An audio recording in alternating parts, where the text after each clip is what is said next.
જમીન ઈયાની છે તો આમાં આપણે કામ શું કરવાનું? કઈ જ નહીં ને.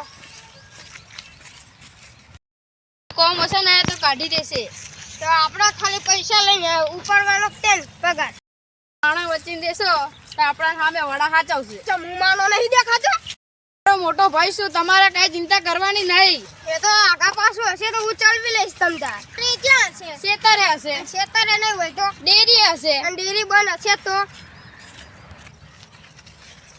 સાહિલભાઈ આ તો તમારા હાથી ભાઈ લાયા છે. ક્યારે ઈ? હા તમે આ બાજુ આવો.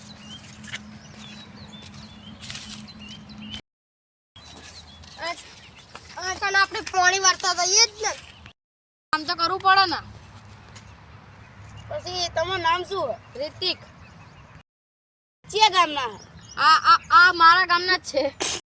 ભાઈ તમે કામ તો કરેલું હોય ને? હા અમે કરેલું છે. તનું 15 વીઘા અમાર ખેતરો છે. હા તો તમારે કેટલા ખેતર છે? અમારે 5-6 વીઘા જેવું હોય. એવું હોય એમ બરાબર. જમીન હાચવેલી છે. અમે તો 10-11 વીઘા જમીન છે. બરાબર. તમારી જાર જોવા ગયા હતા. આ તમારા જાર આવવાની?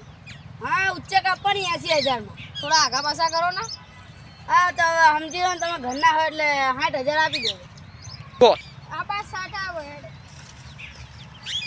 બોલો શું કહેવાય?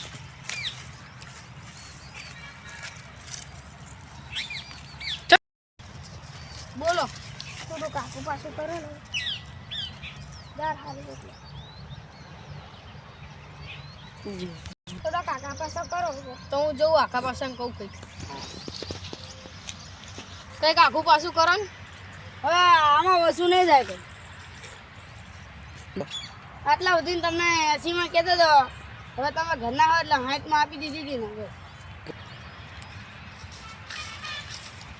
એ તો ના પાડે. સારું હેડો ને 50 માં 60 માં કરી દો.